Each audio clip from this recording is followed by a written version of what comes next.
కానీ తండ్రి బాధ పెట్టవు. బాధ పెట్టావనుకో నీ పాదముల యందు అనురక్తి తగ్గిపోయి ఆ బాధ గురించి ఆలోచిస్తాను. వద్దు, నా పాపములు క్షమించన్నాననుకోండి, అలా కుదరదు. చేశావు కాబట్టి ఫలితం అనుభవించాలంటే ఇప్పుడు నీ చేసిన కర్మ గొప్పదవుతుంది. ఈశ్వరుడు గొప్పవాడు కాడు.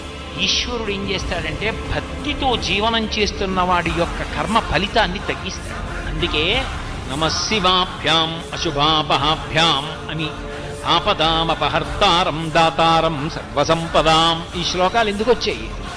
ఇప్పుడు నేను భక్తితో ఉన్నాను. గత జన్మలలో చేసిన పాపానికి ఫలితం ఇవ్వవలసిన సమయం ఆసన్నమైంది. నేను గుండెలు బాదుకుని ఏడవవలసినటువంటి పరిస్థితిని ఈశ్వరుడు కల్పించాడు.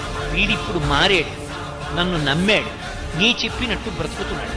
కాబట్టి వీడి కష్టాన్ని తగ్గిస్తానని పాము కరవవలసిన వాణ్ణి చీమతో కరిపించి వచ్చాడు. అది ఆయన శక్తి, ఆయన ఈశ్వరుడు.